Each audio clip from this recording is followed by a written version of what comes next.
uh, how to love God. Ashnokji, please. Yes, Avatar Meher Baba ki Jai. How to love God.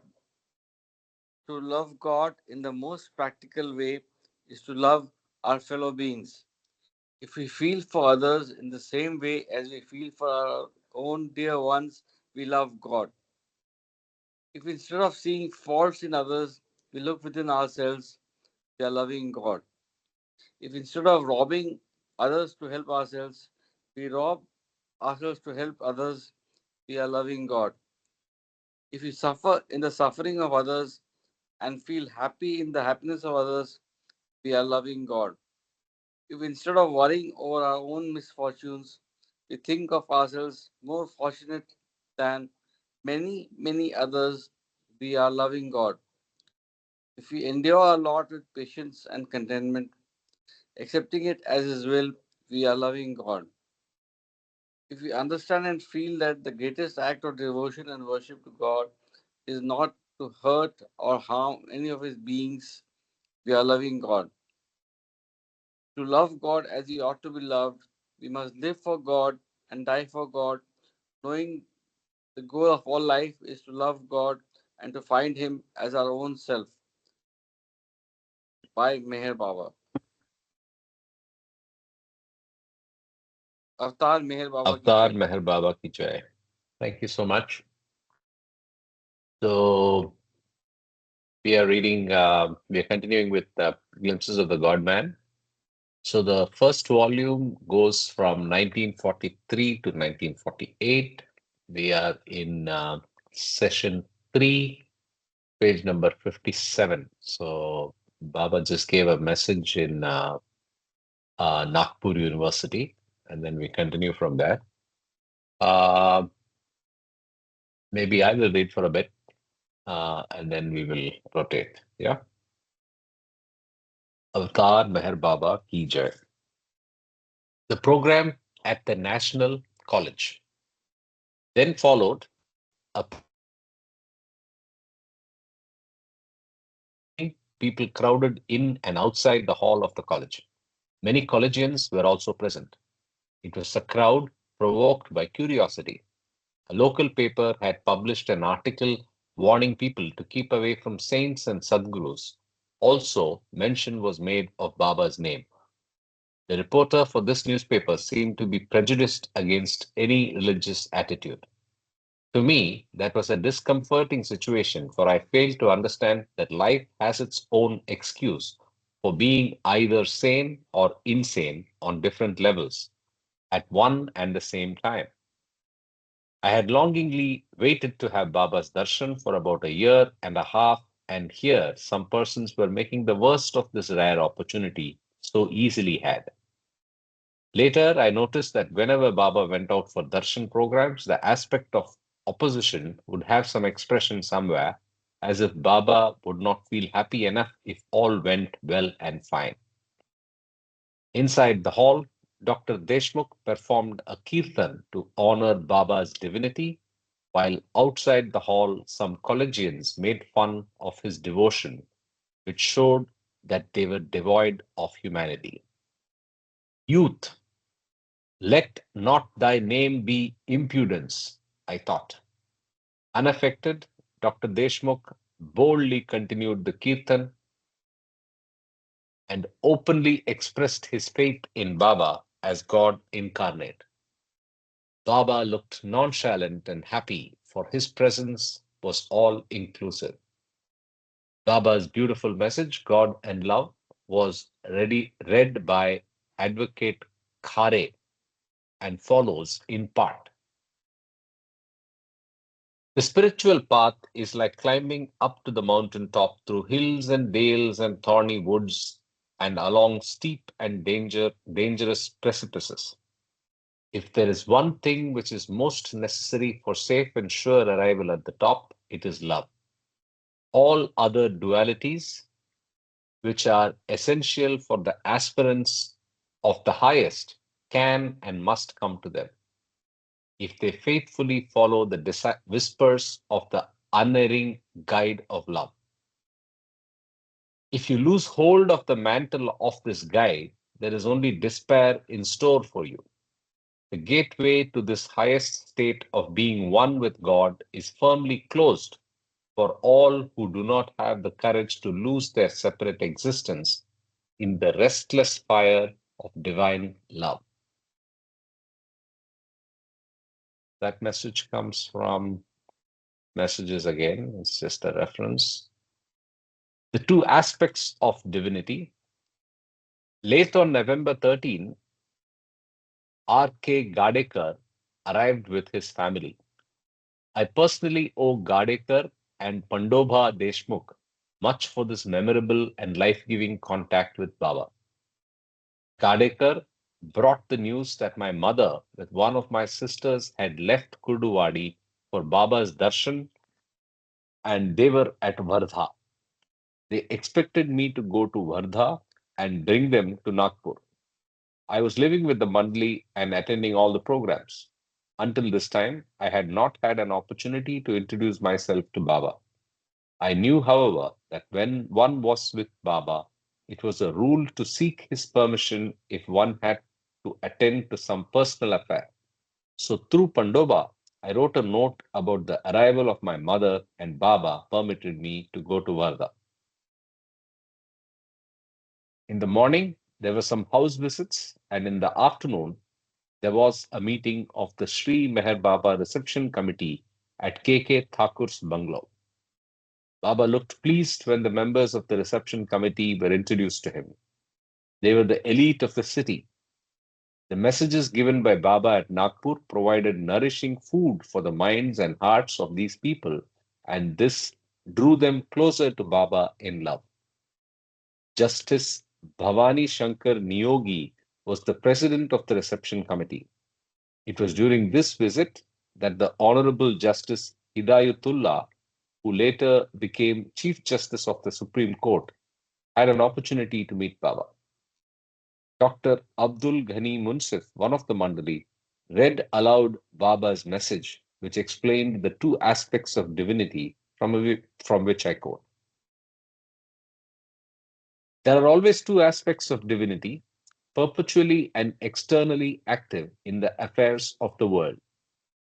The destructive aspect of divinity, as expressed in Persian, Shama-e-Jalal, means self-glorification. And the constructive aspect of divinity is called in Persian self-beatitude, Shama-e-Jamal. The aspect of self-glorification by God, when it gets palpably active, entails suffering and destruction on a colossal scale. The aspect of divine self-beatitude, when it asserts itself, brings in its wake peace and plenty. In the aspect of self-glorification, divinity repels itself through its own creation, and in the aspect of self-beatitude, divinity attracts or loves itself through its own creation. The former is a negative method, and the latter is a positive method.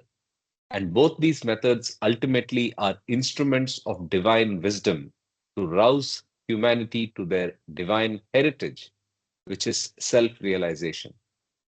My blessings to all, those who heard my message and those who have not. The is from the messages, pages 71 and 72. This was indeed a message of cheer and hope to the suffering humanity, as it was entitled. Because of the prevalent world situation, this particular message appealed to me deeply and in a way helped me to gain a new perspective to my understanding of the divine sport of God, if it could ever be understood. In the afternoon, I came out of Thakur's building rather unwillingly and was trying for a rickshaw to take me to the station, for I had to go to Vardha. Just then, I was accosted by a man whom I could not recognize at first.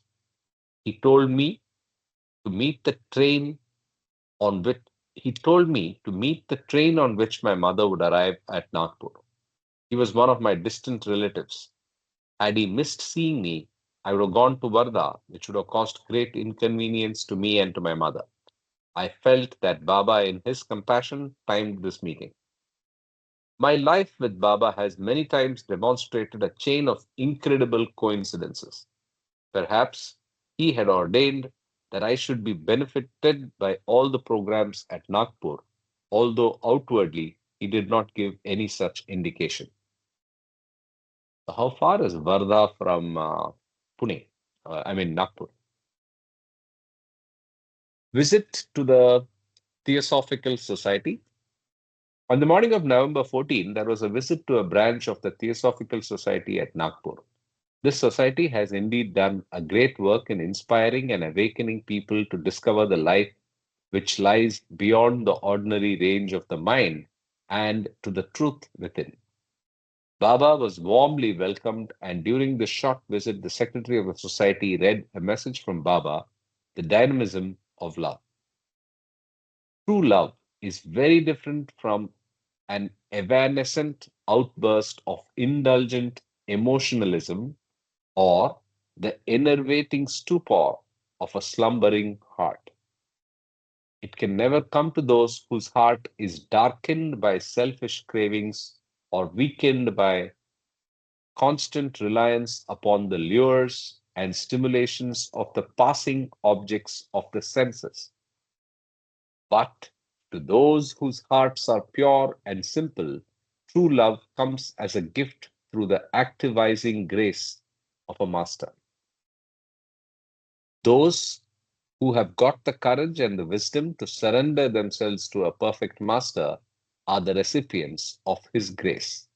And when it comes, it enkindles in the human heart a love divine, which enables the aspirant to become one with God. There is no power greater than love. So I think it's not a fully uh, complete quote, but he's taken excerpts from here and there, and they are all taken from, again, page 73 of the messages.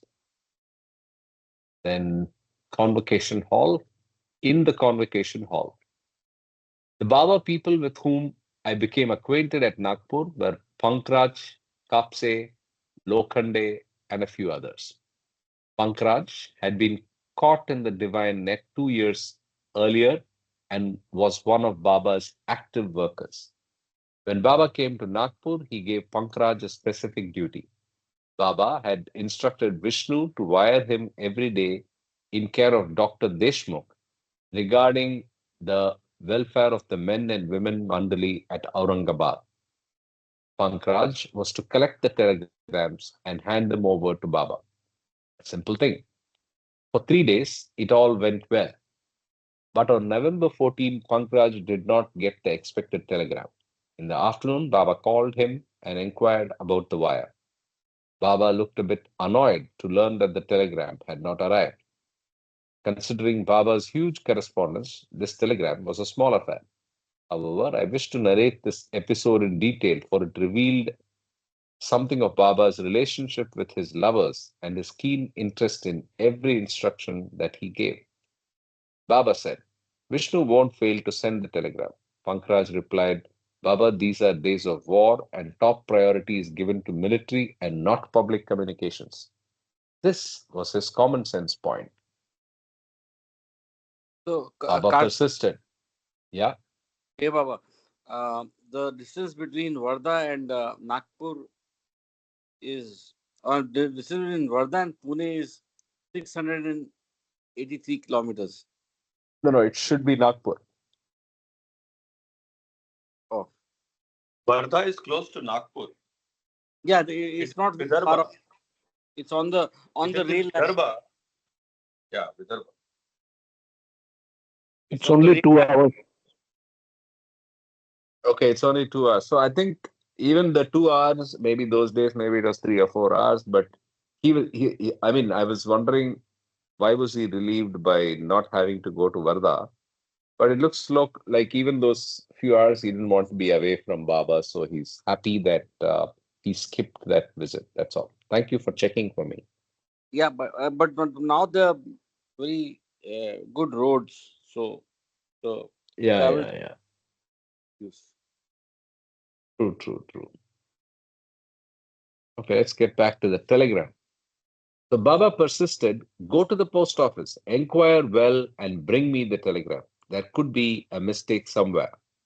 After a short time, Pankraj set out for the post office and Baba proceeded to the convocation hall with the Mandali. The program in this hall was one of the grand functions in Nagpur. Justice W.R. Puranik, Vice Chancellor of Nagpur University, had arranged this program. Principals, professors, judges, lawyers, and mostly educated people had gathered to hear Baba's message and have his darshan. Baba looked very radiant. There was a loveliness and beauty about him. Some prominent persons were introduced to Baba, and a few delivered short speeches in his honor. During this solemn program, Baba spotted Pankraj standing near the far end by the door. He looked at him and gestured to ask if the telegram had been received. Pankraj shook his head to express no. Later in my life with Baba, I witnessed other such silent communications, which were carried on with the persons concerned without disturbing the public program. During this darshan program, the Honorable Justice Sir Niyogi read Baba's message, the unity of all life, a part of which is given below. In the one undivided and indivisible ocean of life, you have, through ignorance, created the pernicious divisions based upon sex, race, nationality, religion, or community. And you allow these self created divisions to poison your heart and pervert your relationships. Slowly but surely must you imbibe truth at the feet of the masters of wisdom. Slowly but surely must you shed prejudices and get disentangled from the superficial distinctions. Slowly but surely must you tread the path to the formless and the nameless one. When you enthrone the nameless one in your mind, heart, you do not necessarily put an end to the game of duality. You have to play your divine role in the drama of creation without being caught up in duality. The unity of life has to be experienced and expressed in the very midst of its diverse experiences. All life is one and all divisions are imaginary. Be, be ye established in this eternal truth which I bring.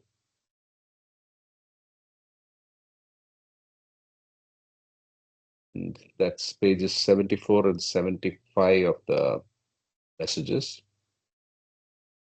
We still don't know if the telegram arrived. Anyway, let's continue. Wonderful way of replying to a letter. The program in Convocation Hall was one of the best. The next day, Baba was to visit Saoner. Special cars and buses were reserved to take the Mandali there. After supper, Baba called Pankraj and said, tomorrow I am visiting Saoner. You should not join the Mandali in the morning, but come by a later bus after today's telegram is received. Then Pankraj was again called at about 9 p.m. for the same inquiry. In exasperation, he answered, no telegram. I have made the necessary inquiries. What else can I do in this matter? I can't help. At this, Baba asked Adi Senior, who was standing by his side, had Chandji been alive to attend to the correspondence, what would have been his reply? Adi promptly replied, definitely not like that of Pankraj. He would have humbly said, I will try once more, Baba. This served as a reply to the letter Pankraj had addressed to Baba 2 months earlier. He had expressed his desire to work in place of Chandji, who had dropped his body in August 1944. Baba called Pankraj near him and twisted his ear and remarked, do you know how competent you are for Chandji's work? Pankraj felt very sorry about his reply, but was happy too with that pleasing punishment, which in fact was an expression of divine intimacy. Was this not a wonderful way of replying to the letter? At about midnight, Kakabaria woke Pankraj up, for he was being called by Baba. Pankraj hesitatingly went into Baba's room, but felt at home on finding Baba in a very happy mood. Baba conveyed through the alphabet board. Someone handed over the telegram to Kaka on his way to the bathroom. He placed it in a drawer of a mirror stand and then completely forgot about it. A little while ago, when Kaka went there again, he chanced to open the drawer and found the telegram. Go, have a good rest. Do join the Mandali going to Savner without fail. And this is happening at midnight. So Baba is just very, very different, and the way he handles these little details gives us goosebumps on uh, and surprises in many ways. In a minute, Pankraj came out of Baba's room, wondering about his ways, so exacting and so loving. Visit to Sauner. It was a pleasant winter morning. A goodly number of cheerful faces from Nagpur had gathered near Baba's residence. Many were to follow the one whom they desired to follow for their whole lives. Fairly early, the buses sped for Savner. On the way, we stopped at Angewada. It was 2 miles off the main road beyond a riverbed, so some had to get into bullock carts. The cow dung plastered huts looked tidy. Here, the simple-hearted villagers welcomed Baba in an unpretentious way. By the side of the river, there was a small Baba center. It was named Baba Ashram by Vibhuti Das, one of Baba's men. Baba blessed the gathering and they were all happy. After Aarti and Prasad, this program was over. Sauner, 23 miles from Nagpur, was reached by 10 a.m. and Baba was warmly received by the crowds. Baba lovers from the villages had specially come in their bullock carts for Baba's darshan. The crowds were pressing, and so Baba had to come out of his room often to give darshan. Chaunde Maharaj, famous for his work of Gorakshan, came especially to see Baba and asked for his blessings. Baba replied, I am the powerhouse. The powerhouse will never fail provided one is careful about the connecting wires. There is a footnote. Gorakshan means welfare of the cows. I continue. D.H. Pofali, one of Baba's stalwarts and one of his very dear ones, was the chief host. He is a lawyer there. Even now, the whole family, wife, children, and grandchildren, form a devout group with singular devotion to Avatar Meher Baba. We had our lunch at Pofali's residence. I still remember that long plantain leaf, which was not a large enough plate for even the first helping of the delicacies so lovingly prepared. The whole family treated Baba's visit as a period of greatest jubilation and good fortune. Here, I am reminded of a small incident related to me by Sri Ram, one of the sons of Pofali.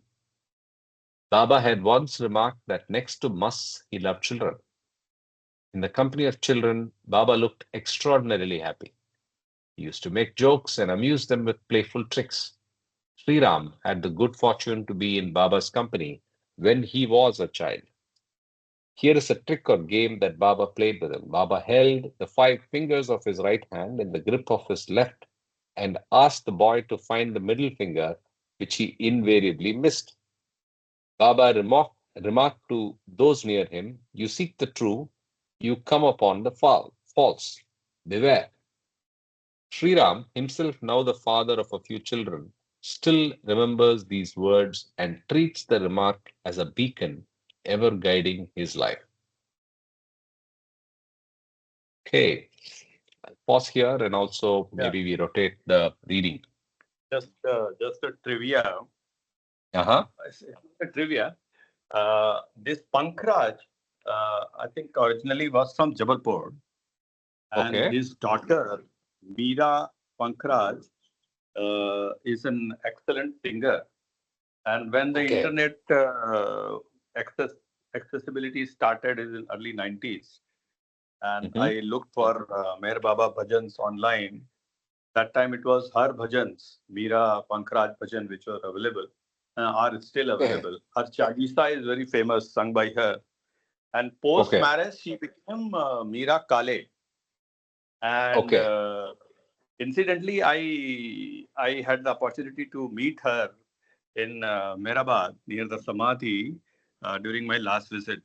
And as she was singing, my voice, because my wife keeps listening to her regularly, Chalisa, oh, she's her, Hmm. okay, And then I met her post Ah, the Aarti. And now they stay at Pune.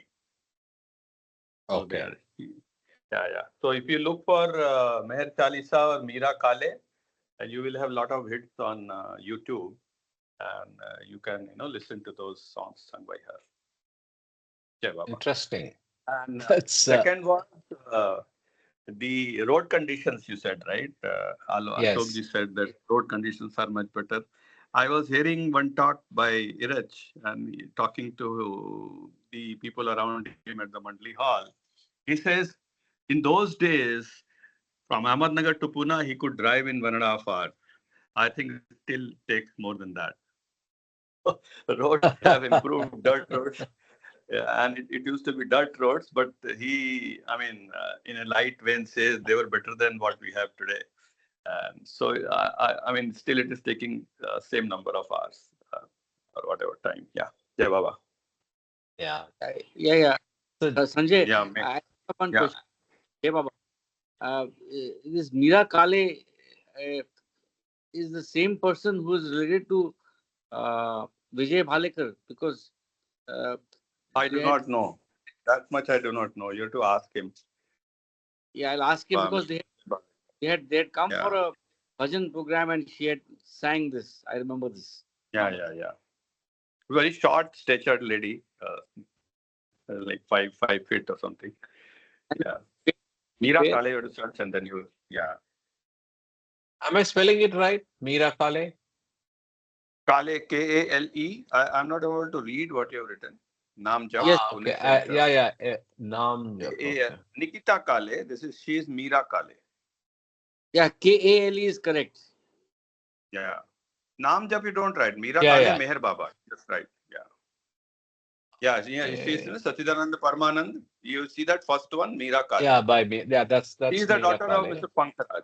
Yeah. And the Meher Chalisa is also there, which, as I said, my wife quite regularly listens. Okay. I don't know about Nikita Kale, वो उनकी daughter है कौन है मालूम नहीं, but could be somebody Hmm. else. There is one Meher Kale in Mumbai who also sings, but I asked him. He says they are not related to us. So there could be many Okay. such names. Yeah. Jai Baba. Just because we are Thank you. reading about Yeah. Pankaj, Yeah. I just wanted to add Yes. this. Yeah. Jai Baba. It's always beautiful to get personal context of what we are reading. Thank you so much. Yeah. Jai Baba. Okay, On, so on a note, we all are one as we are all in one family. yes. The best and closest family in the world. Yes, sir. So who wants to take over? Ashokji, are you in a position to read? Then you can start. Okay. Avtar, Meher Baba ki Jai, unquenching fire and divine heritage. After a little rest, Baba paid a visit to Meher Adhyatma Ashram at Saoner. This was a private program, and as such, Baba lovers of the place had an opportunity to come closer to their beloved master. It was a Baba family gathering. Harkare, a lawyer in Saoner, delivered a short speech about the activities carried on at the center. As he performed Baba's Aarti, tears rolled down his cheeks. Baba's message, the, the unquenching fire of spiritual longing, was read out to his devotees. The life of desires is always and necessarily constrained by an unending oscillation between the opposites of joy and suffering, gratification and disappointment, good and evil. I suggest that this can be highlighted and allow me to read it again Sure. because uh, the life of desires is always and necessarily constrained by an unending oscillation between the opposites of joy and suffering, gratification and disappointment, good and evil. But in the midst of tumultuous pains and pleasures of the ego life, there dawns in the ripeness of experience and through the grace of the Master the clear perception of the utter futility of desires which seek fulfillment to the false and transient forms of life. This is the beginning of life of spiritual longing, accompanied by constant discrimination between the true and the false. When the spiritual longing is thus awakened, it can never be entirely set at rest or evaded. It becomes an unquenching fire that burns the very roots of limiting desires. Thus, when the pilgrim arrive at his abode of peace, thus shall the pilgrim arrive at this abode of peace through keen spiritual longing. The footnote 14. Messages, page 76 to 77.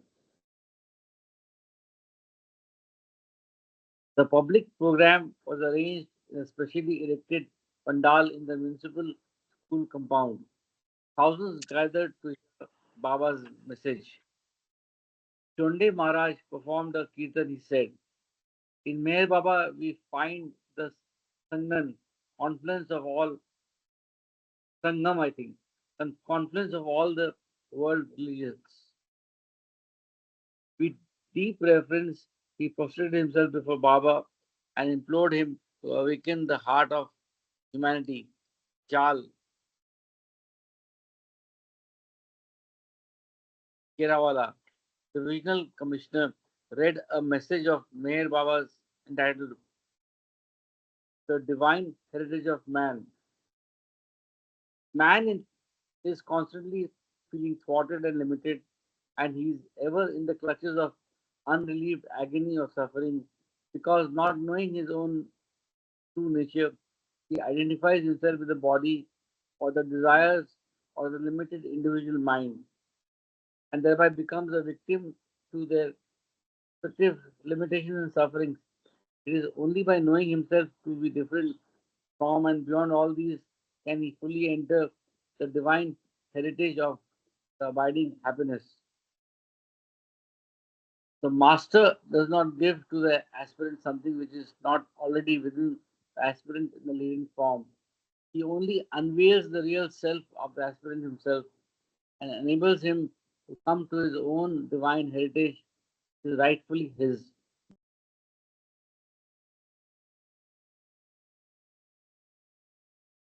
The footnote 15, messages, page 78 and 79. I take a pause if somebody wants to have any observation. Mahu, I heard somebody. Okay, continue. No, I can continue. Yeah. We had our evening meal at the house of another Baba devotee, Jay Narayan, and left Savaner by 7 p.m., reaching Nagpur by 9 o'clock. Some admirers of Baba from Nagpur, mostly Muslims, had arranged a Qawwali program in Thakur's bungalow without the consent of the host. But Baba condescended, condescended to be present at the program, which continued until midnight. Visit to the Buddha Society. In the morning on November 16, 1944, Baba made two visits.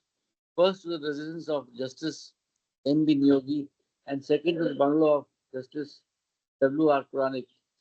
This was the last day of our stay in Nagpur. Later the same morning, Baba attended a small gathering in the Buddha Society,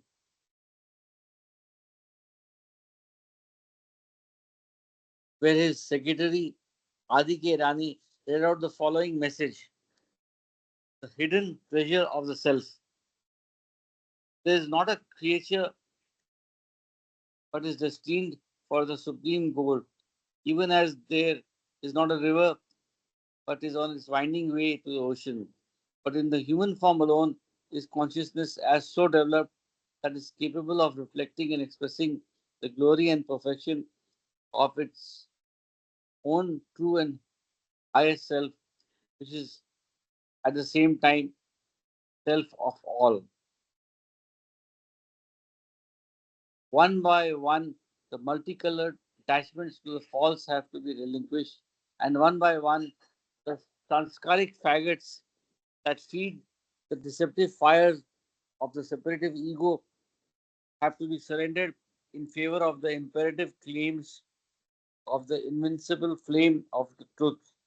The clouds of sanskaras have to disappear completely before the sky of consciousness is illumined by the inextinguishable light of God, who is the real self of all. My mission is to help you to inherit his hidden treasure of the self, and all who earnestly seek it have my blessings. Footnote 16.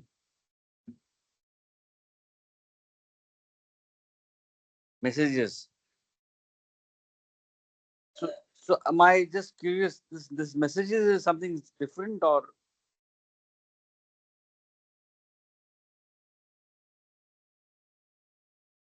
it was the last program during Baba's stay in Nagpur, and as such, above was his parting message to his dear ones in Nagpur. The embrace that covered my whole being. Baba and the Manli were to leave Nagpur that same evening. While we were busy packing, someone came to me and said, "May I know the railway station where you want to get off to reach your home?" "Why, what's the matter?" I inquired. The man told me that he was in charge of purchasing tickets for Baba and those going with him. He also told me that a third class bogie had been reserved for the party traveling with Baba from Nagpur to Manmad, a journey of about 12 hours. It was a surprise to me. I was to be allowed to travel with Baba and in his compartment too. Hard to believe. The Mandli accompanying Baba was so busy with the program that I did not find any opportunity to get acquainted with them. During Baba's program in Nagpur, I moved with him but did not approach him to touch his person, not even to offer a garland or some fruit. I would mostly sit close by on the ground or stand in a corner watching, observing his inimitable, loving movements and the expression on his divine face in response to the yearnings of the devout hearts of his devotees. I had no personal interview with Baba, but without his consent, traveling with him in the same compartment was not permitted. That much I knew. Then how had this come about? These were showers of his grace. What else can be said? After lunch and rest, I placed my bag and baggage with the Mandali's luggage and felt impelled to purchase a garden and some fruit to offer Baba.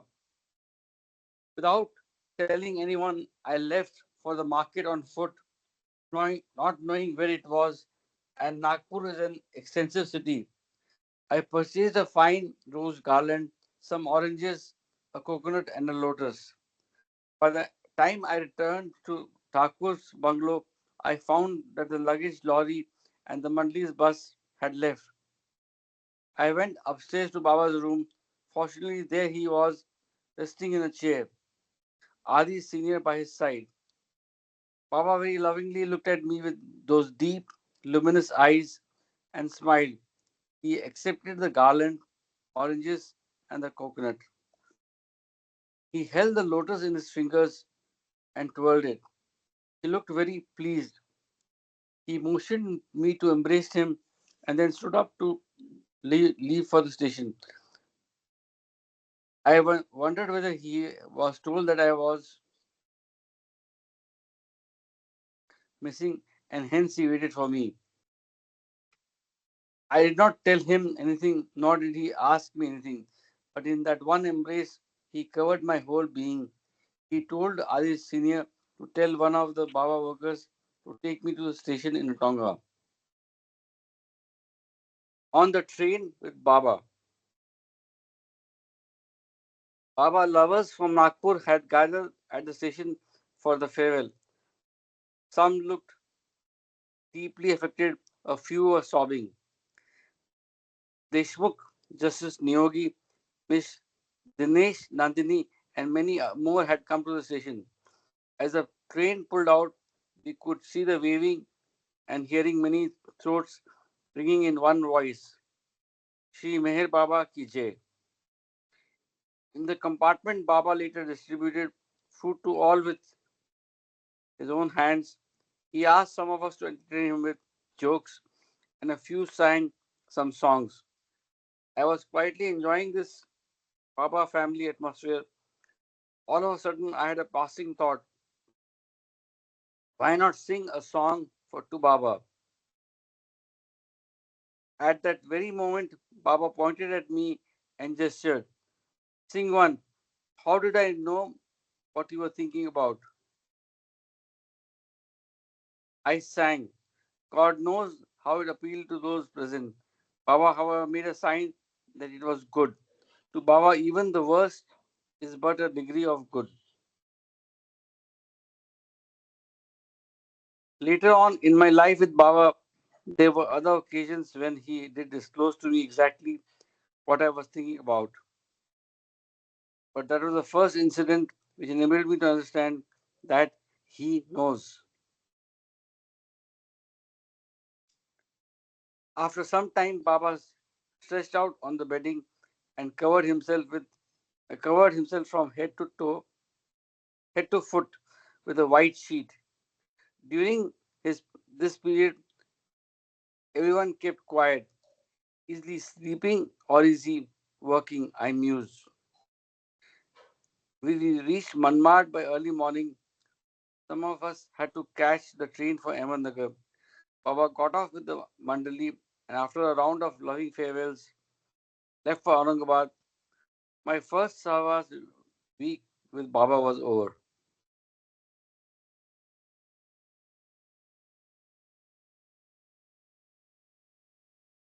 So one thing which comes out is that uh, Baba at all time knows, although this is a narrative like a story, but Baba always knows everything. Yes, absolutely. He knows every little detail, and the omniscience helps him to do it in parallel for the whole created universe. So yeah, he's closer You call it than the your breath. universal mind. Sorry? He has the universal mind. So he knows when you're in the God consciousness state, all God consciousness people are having the universal mind. So they will know each and every person's thoughts, whatever is going on, feelings. Yes, yes. Yeah, beautiful. Continuing. From the first day I saw him at Manmad, he had silently spread the feast of his love each day until we parted again at Manmad. The beginning and the end were at the same place, but what a difference. The silent, symbolic significance of this occurrence is still beyond me, but the perfume and the taste of this divine feast continue to linger in my heart even to this day. I felt deeply satisfied, but there was still a craving for more and more of Baba's sevas. This caused a pleasant disturbance. The spring of life that had dried up now began to bubble forth.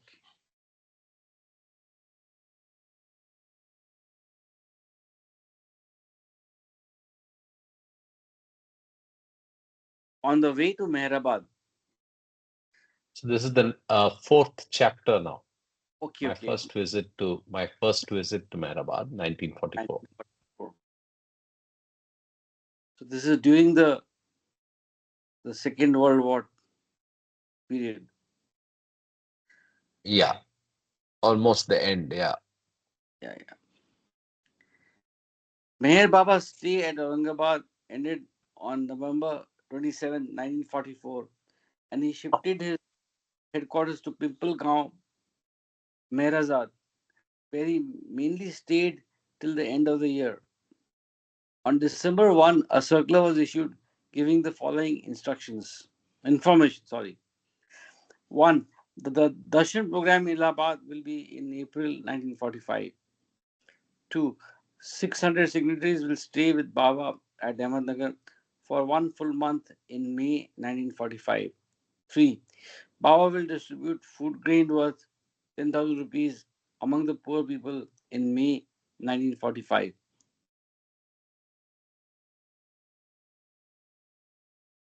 I personally did not receive the above circular, nor did I know of the change in Baba's residence from Aurangabad to Pimpalgaon.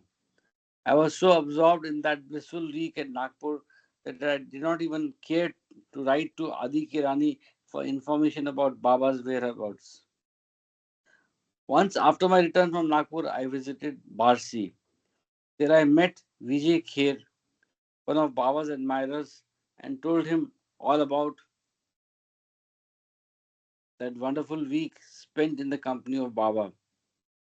Kher had met Baba a year before during his visit to Barsi. Being very intelligent and also a student of philosophy, he went to meet Baba with a number of questions boiling in.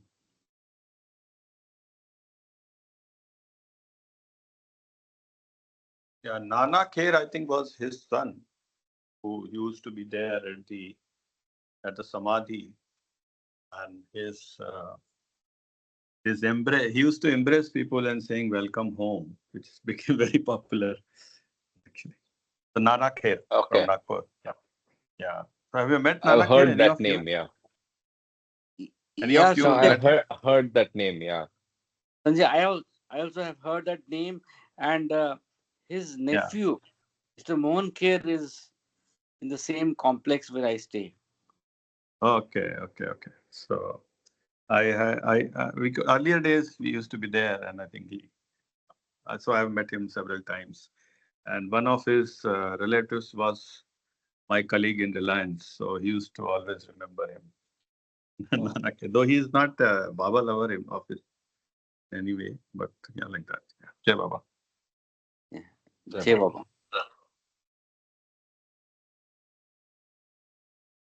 In Baba's presence, however, he realized the futility of those questions and felt that Baba's silence pointed at something beyond the intellect, beyond the mind. He was intent on seeing Baba again, but could not manage to come to Nagpur. On December 24th, the school closed for 10 days for Christmas vacation. Kher came to Kurduwadi. We had planned to visit Mehrabad to inquire about the possibility of having Baba's darshan and place where we could have it. We were not pressing a wrong key to give a wrong note, for we were not demanding darshan. Within a few hours, we left Urduwadi, and by 8:30 p.m., we reached Ahmednagar by train. It was getting fairly dark, and Mera was about 5 miles away. The Tonga demanded high fares. We had a tentative thought to stay in the city for the night and proceed to Mehrabad the next morning. Kher told me that a few months back he had been to Ahmednagar, but instead of going to Mehrabad, he stayed in the city for the night. The next morning, by the time we reached Mehrabad, he found that Baba had just left the ashram. So we did not wish to commit that mistake again. We thought of going on foot to Mehrabad, staying there for the night on the veranda without disturbing anyone, then inquiring about receiving Baba's darshan the next morning. We started. First things first, comforts afterwards was our conclusion. The unexpected happens. I was not strong enough to walk briskly all the way, as the distance to be covered with the foot was more than 5 miles. It was rather a problem for me, but my dear and robust companion offered to carry my bag along with his. Thus, with a slow and steady pace, we were off on our journey to Mehrabad. There were no lights on the road. The stars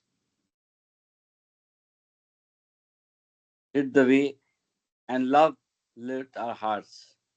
Time passed swiftly, for the more we talked about Baba, the more turned on to him we became. Eventually, we noticed some electric lights. Kher said, Mehrabad is a small, primitive place by the side of a village named Arangaon, and perhaps the ashram is beyond these electrified buildings. But as we neared the lights, to his great surprise, he found that this was Mehrabad. What a change!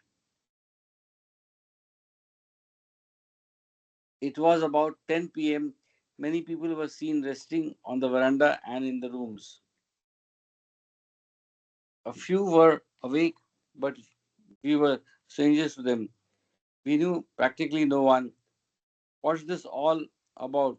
What should we do now? I thought. Just then we met Dr. Ghani and the whole situation changed.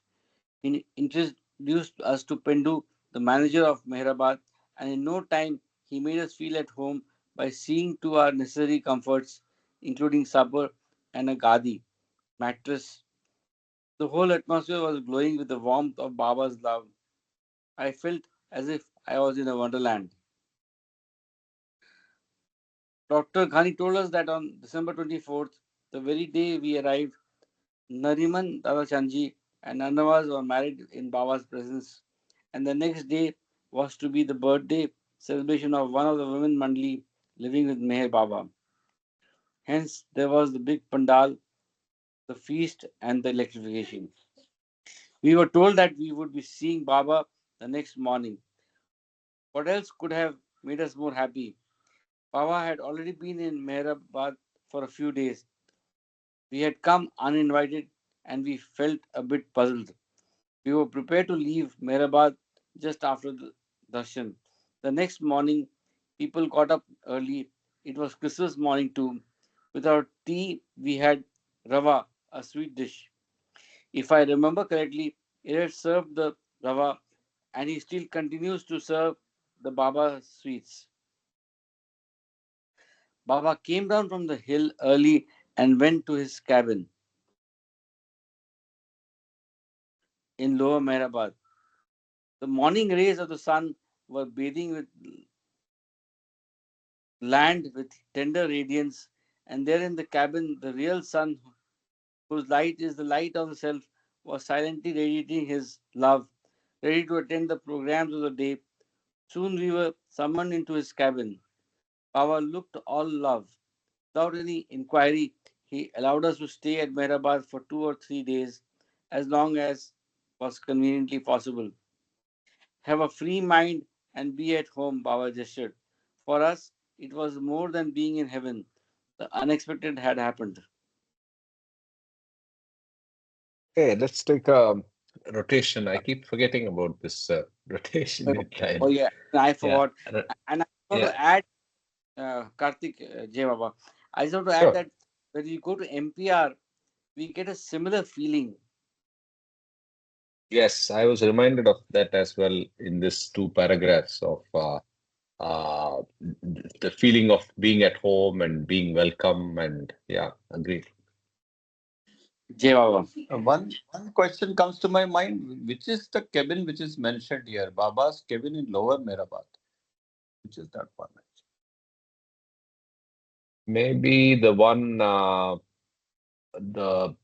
I, is it called the Rahuri cabin? The one facing the one near I don't think Mandali. Baba stayed in that cabin. I mean, Yeah, I I don't think think it he has stayed been just there. been relocated, but it's Yes, something for us to find out. Yeah, what is being referred here? yes, yes, yeah, Lower Mehrabad. Yeah, yes. Are you in a position to read now, Sanjay ji? yeah, I can. Yeah. Please go ahead. A Qawwali program on the hill.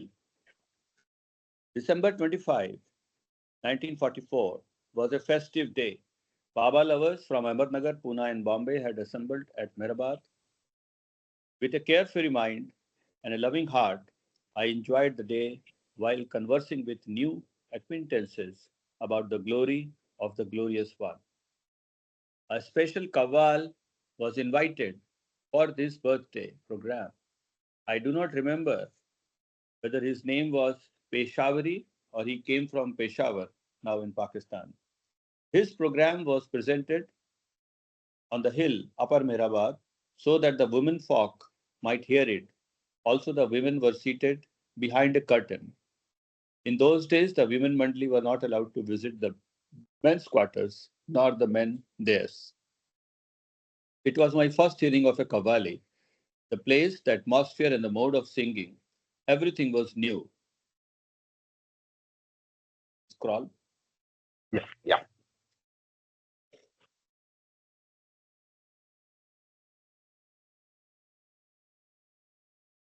Yeah. But within a few minutes, I was won over by the sweet music and the words, still sweeter. I understood Urdu just a little and Persian not at all.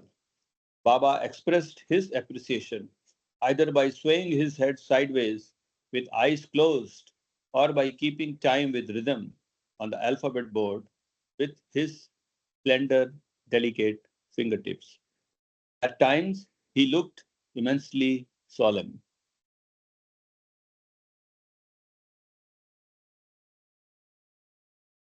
Music is an extraordinary phenomenon, and it is rightly called the universal language.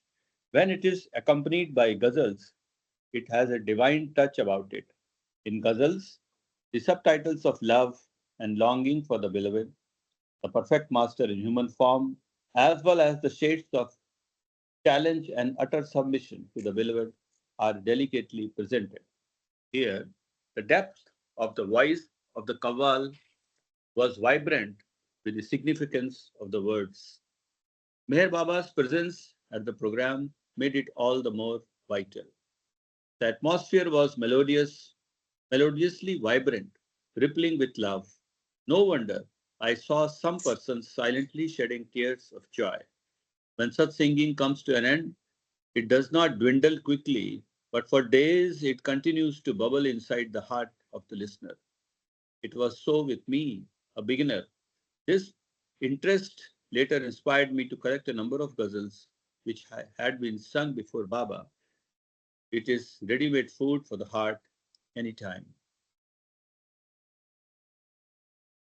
Dr. Ghani introduced me to the beauty and significance of ghazals and helped me to develop the right attitude to appreciate them. Some of us would sit by his bedside and he would quote line after line in Urdu, explaining them in English. With his sense of humor, he always kept the atmosphere lively. I do not remember whether Meher Baba explained some of the lines during the above program, but the two that I could vaguely recollect are given below. The day of the departure was close at hand, and there was a strong desire lurking within me to prolong my stay at Mehrabad. The remembrance of these lines might have their roots in this feeling.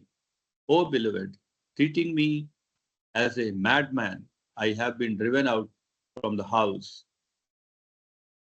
Have not the tiny stars the privilege to keep company with the moon?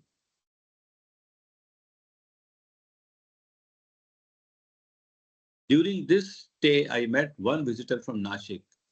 I noticed that sometimes his eyes would to glisten with tears as he looked at Baba. He knew Urdu well.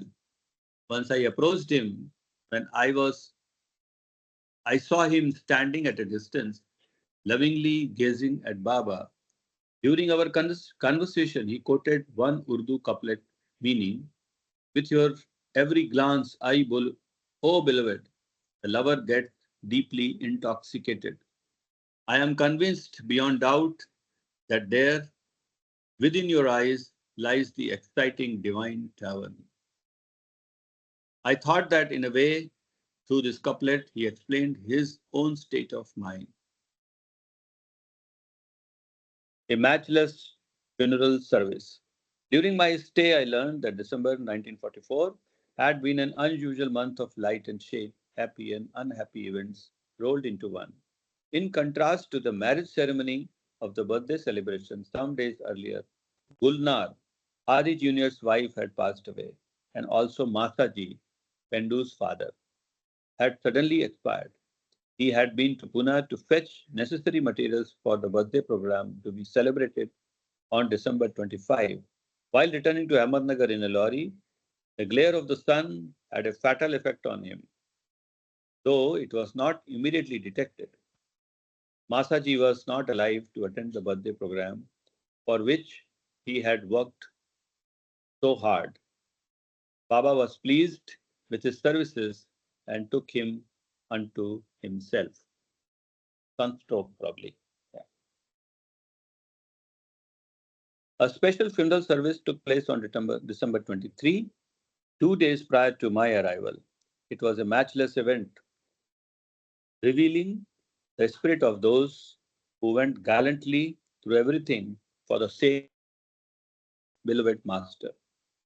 In accordance with Baba's instructions, a foundation for the column of the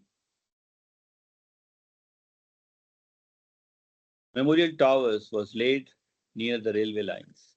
The names of Baba's dear ones, men only, were to be inscribed on the column after they had dropped their bodies.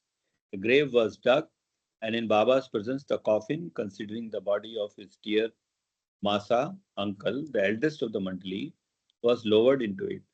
The bedding roll of Chanji, who had expired in Srinagar the preceding August, was also placed in the grave. Then Baba dropped rows after rows as Adi Senior read out the names of those men who had passed away while rendering a life of service to Baba and his cause. Margaret Krask, who was present at the time of this touching scene, related. Baba himself, looking radiant and beautiful, dropped rows after rows into the grave, while the name of the disciple represented by each particular flower was announced. And Baba, simply shining with love, indicated by signs how happy he was to think of the love and service these dear ones had given him over so many years. It was the only funeral service I ever attended in which death was robbed of all sadness and was given instead a happiness in the memory of those who had only lived for Baba.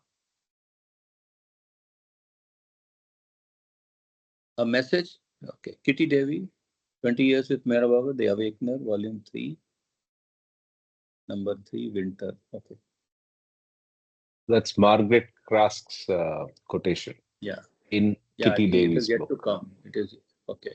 Yeah, No, Margaret this Class. one. This Okay, okay, the death. 17. Yeah, okay, Yeah, this one. Yeah, yeah.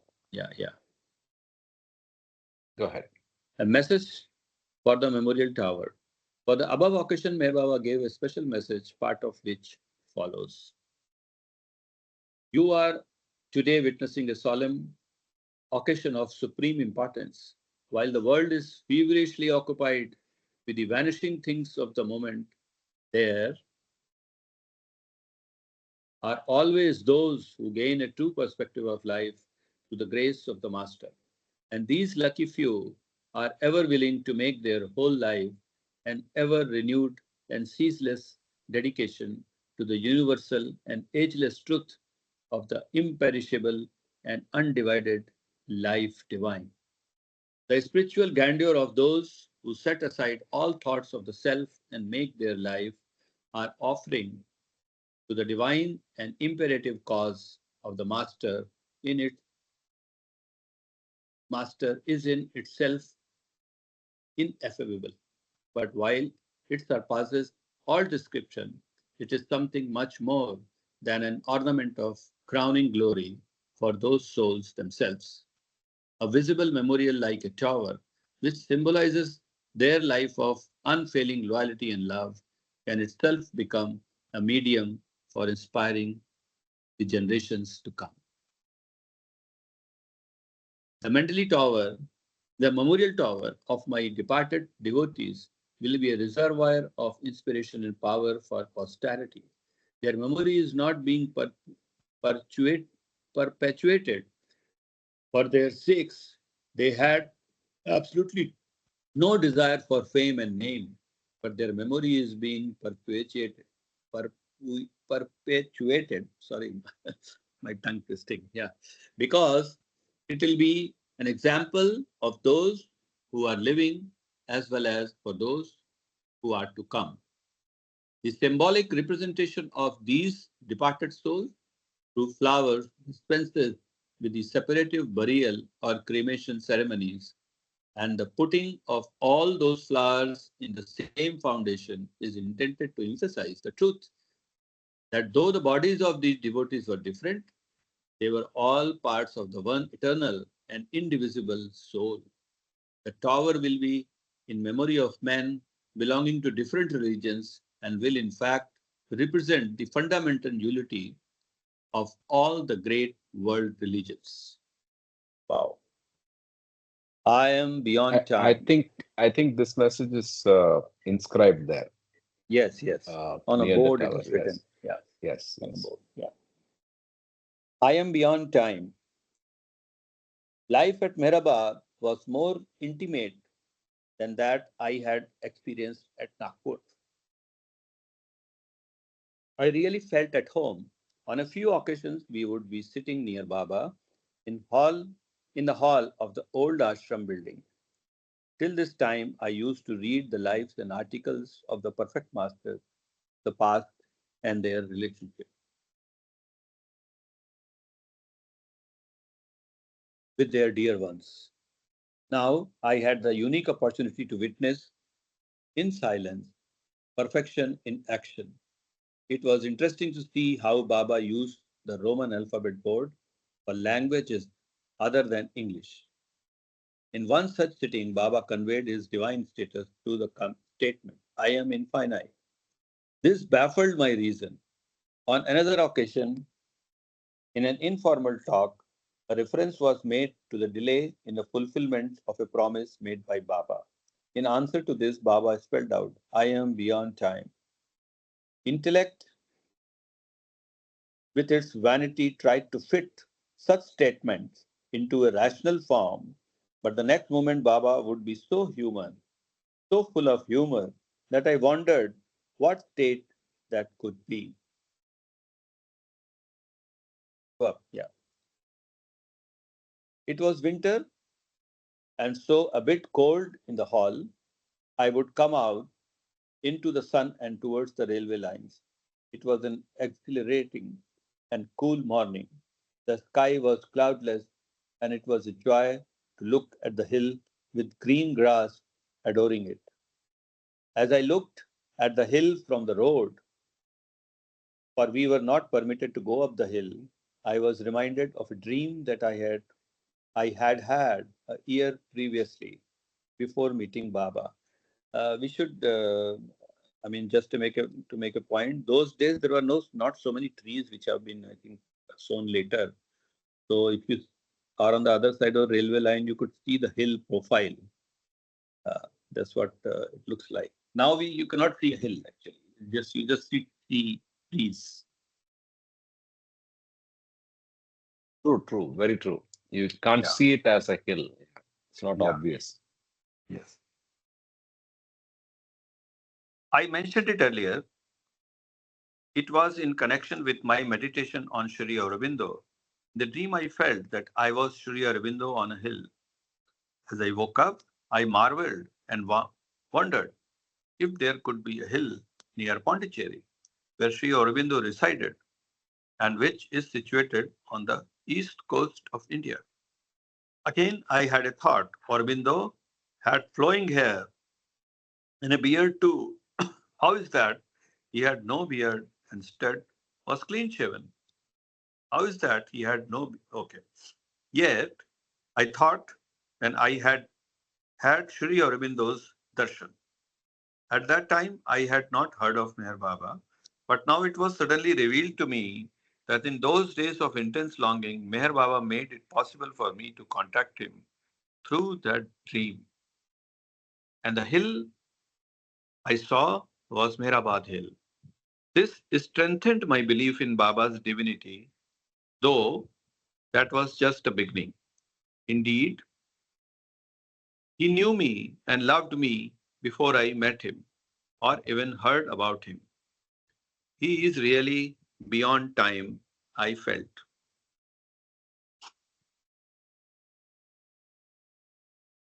He will see my full form. I was to leave Meherabad that day. Here, my companion had already left for Barsi. Before departing, everyone would go to Baba to offer pranams and seek his permission to leave. This was the custom. I had had no personal interview with Baba, nor did I ask for it. To some extent, during those days, those few days, I was oblivious of worldly affairs and duties. So I totally forgot to convey a message to Baba from one of his devotees, a schoolboy. He had not seen Baba physically, but one day, as he chanced to see Baba's picture in my room, he had he felt so drawn to him that repetition of Baba's name and meditation on his form became his joy. Because of his simplicity and innocence, this boy began to see Baba's form, but strangely enough, he did not see his face.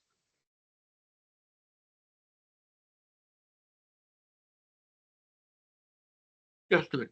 Yeah. During his meditation, the boy felt blissfully happy.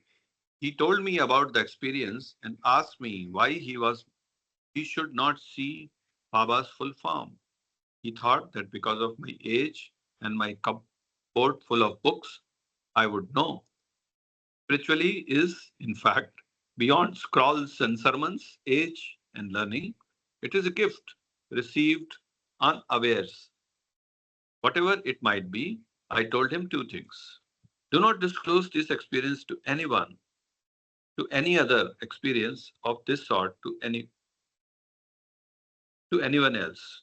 When I meet Meher Baba again, I will tell him about this and request him to bless you that you may see his full form. As days passed, the boy had additional uncommon experiences, but he kept his word and did not speak to them to anyone except me. Now it was my turn to tell Baba about his request as I had promised. In the morning, when I saw Baba coming out of the cabin, I approached him to seek his permission to leave Mirabad that day. He stopped and gave me a steady look.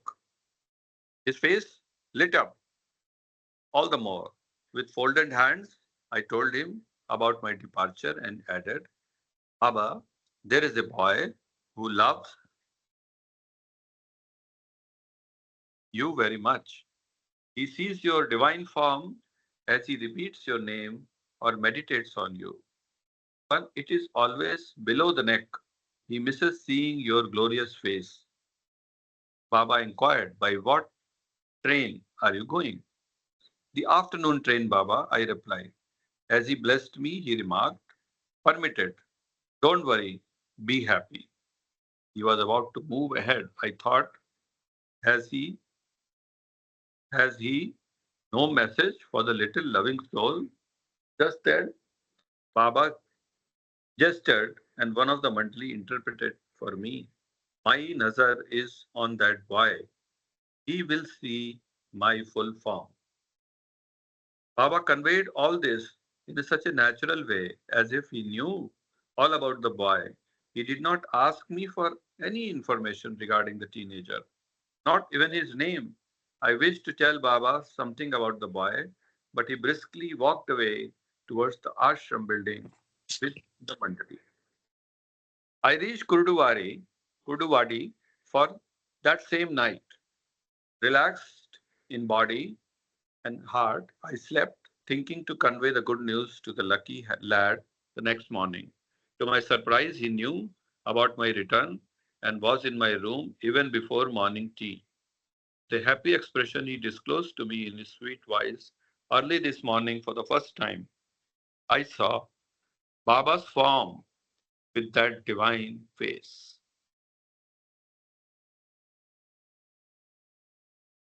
I felt extremely happy and yet slightly shocked. This set me thinking. I had recently read a book by a French author on autosuggestion. Had the boy seen Baba's face after I gave him the message? I might have felt that Baba's suggestion had worked on this innocent mind. Now the situation was quite different. Baba had made a silent gesture at Mehrabad, and it had miraculously worked before I could convey it to the boy. Spiritual experience that is vouchsafed by the God man ever stands far above psychological interpretation and, if I may say, beyond psychoanalysis and psychotherapy. If I may pause you here, I Yeah, think if the boy had seen it after uh, Bal Natu's conveying of the message, maybe Bal Natu in his logical mind might have thought of autosuggestion, right? So yeah, that's yeah. why That's what probably it happened before that. yeah, yeah. Baba is just amazing. He had a preoccupied mind because he had read that book, but it came Yeah, out that, yeah. So he thought it's not that. Yeah, yeah. Well. yeah. Jai Baba. Thus ended the year 1944, which altered the course of my life. The last 2 months of that year, November and December, hold such charm and have such significance for me that they will ever remain fresh in my memory. Words fail to express adequately the happenings of those 2 months, yet, what a joy to share these experiences with others. We have another 10 minutes. Maybe we can also get in another reader. Shekhar, are you in a position to read? Or Jai Baba. Mahu? Yeah, yeah. Okay, good. Hi, Mahu. How are you? Hi, Shekhar. You I'm can go good, ahead now. thank you. Yeah. You can go ahead, Shekhar. Yeah, Okay. 10 minutes to go. Jai Baba. Meragad and Mera Spiritual Center, 1945. Quite a marvelous means. Wonderfully, wonderfully spent were the days with Meher Baba in November and December of 1944. Rich in spiritual atmosphere and with a real human touch about them. My whole being wished for a recurrence of that precious period. I Intensely intensely, desire. intensely desired and launched for it. Even Longed, immoderately, longed for Longed. it. Even longed longed, for it. sorry, longed for it. Even immoderately, that was my weakness, that was my strength, that was my delight, and that was my flight too, because I had overestimated the worth of my efforts rather than Baba's grace and will. It dawned on me later that on one's own One cannot approach the God man, Meher Baba. He drawn his own in his own way and time. Even after he drops his body, I think we are had all proof seen of that. That Baba has his own timing, his own way, and yeah, after he drops his body as well. Yeah, go ahead. I had seen reality in form. I had met in person the impersonal, and what a pity. I now wish to measure the immersible with two unreliable Immeasurable. in immeasurable with two unreliable a measure. The intellect I wanted to compare the incomparable with image I had formed through thinking and reading. Whether right or wrong about reality, this meant that having seen him, I had not seen. This was the state I was in during the year 1945. The mystic and the skeptic were both wide awake in my mind.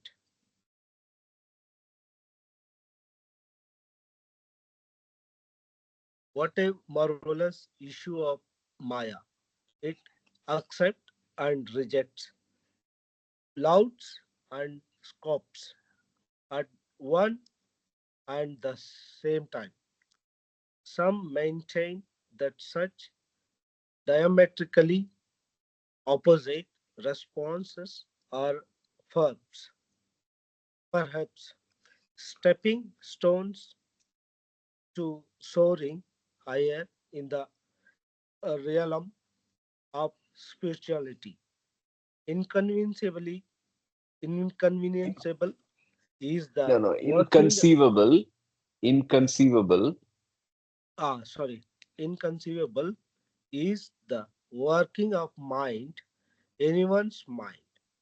This reminds me of the two lines by Francis Barbazon. Barbazon. In Brabazon.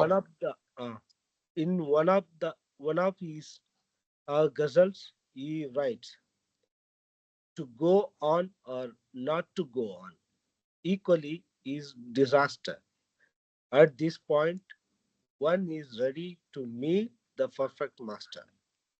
In this sense, Wow. Wait. The line is amazing. So to go on or not to go on equally is disaster. So we all reach a point in our lives where we, to go on or not to go on, equally we are tempted, are confused whether, both seem to be disastrous. And at this point, one is ready to meet the perfect master. So interesting. I don't know which ghazal this is being referred to, but yeah. yeah, uh, in this sense, I was fully qualified to meet Baba off and on. But during this year, met him, or rather saw him, just once at Mehrabad in the last week of May 1945. Otherwise, it was a blank year for me. But does meeting the master mean compa- championship only on Companionship. companionship only on the physical plan? Assuming Plane, physical plane, plane. Physical plane. physical plane, Mm. assuming of the authoric form of God is an overthrow of the formless to quicken the ways of drawing creation of to him. But I was not Let me repeat pers- that line. Assuming of the avataric form by God, that is Baba coming into physical form, is an overture of the formless to quicken the ways of drawing creation to him. Beautiful line. Yeah. but I was not responsive enough to him and his ways. I had my own misgivings and waverings, yet he was always ben- benevolent towards me. Benevolent Benevolent. towards me. Benevolent towards me. Ah, a dream directs my life. The I days think of we can doubt. I think we can stop here. Yeah, I think we can stop here before we start the next one and continue in the next week. As always, it was a lovely reading.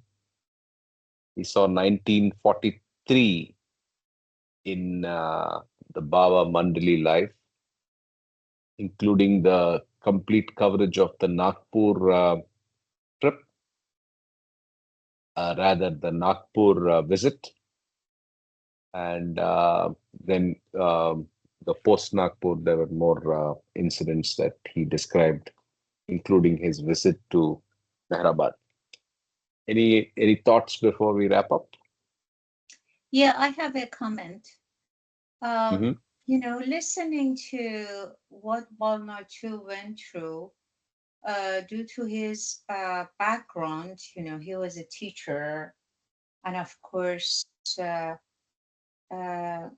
he was in his search, he met different masters, and he was very much intellectual too. Um, but Baba was very patient with him, it looks like. And, when he says during this time, which was quite maybe 6 months or so, I saw him only once. I saw Baba only once. Uh, I think all the doubts and all the mental gymnastics that he was encountering at the time, which I'm pretty sure Baba was working with him, slowed down his process. See, it's very interesting to read these accounts and listen to what they went through. Had he put all his doubts aside and just trust Baba and have faith in him, Baba would help him even more and draw him closer and closer. So this tells me, that couplet of Hafiz, that you yourself, I'm trying to translate it from Farsi to English, you yourself, which Baba quoted all the time, you yourself is the well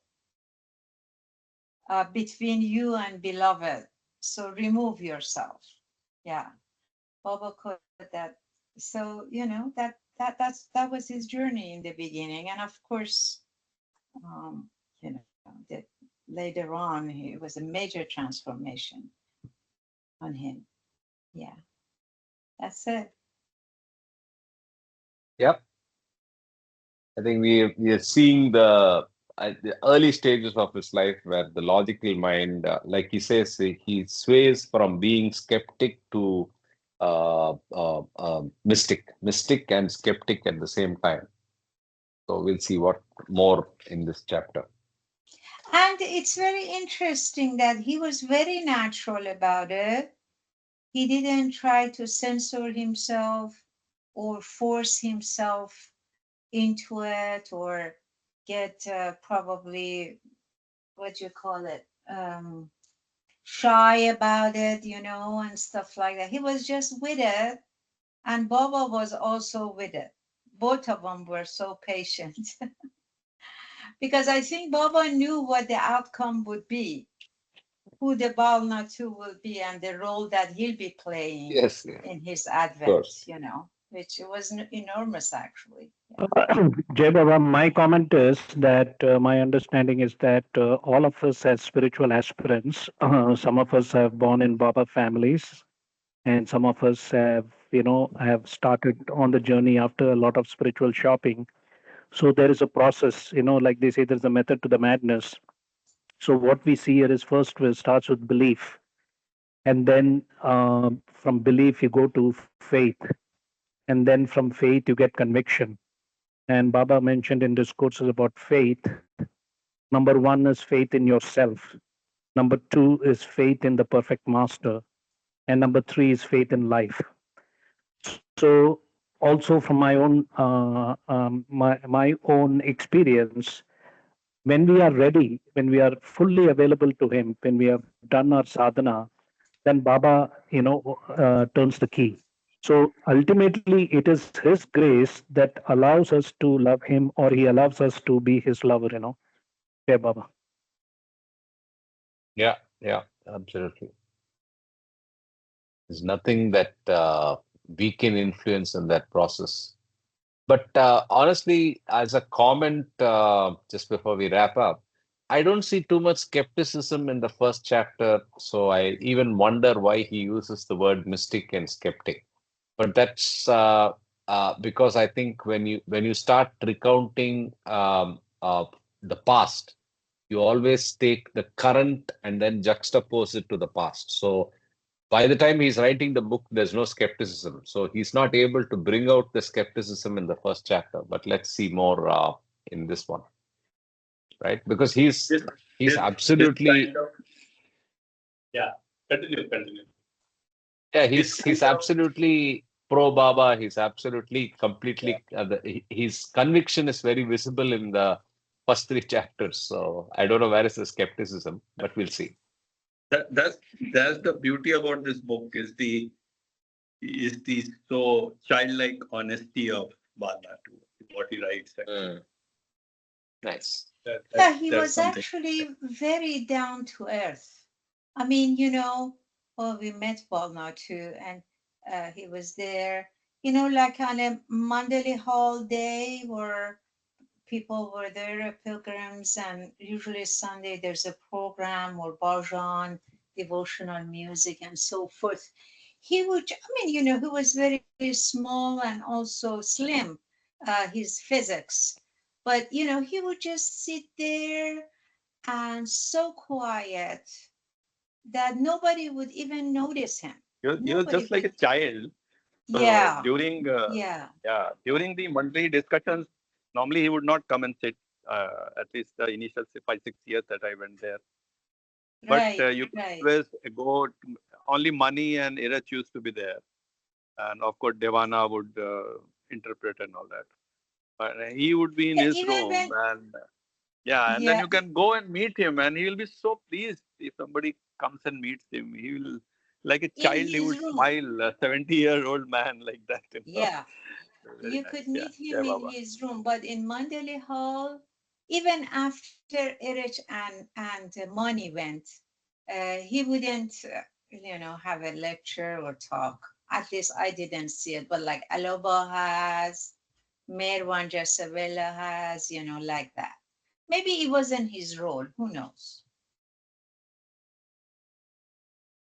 Sure. So, just last question. The Kerawala that's referred to as authority, the civil, I mean, the whatever it was, district magistrate or whatever, is that linked to Sam Kerawala? Sanjay ji or anybody who remembers the background?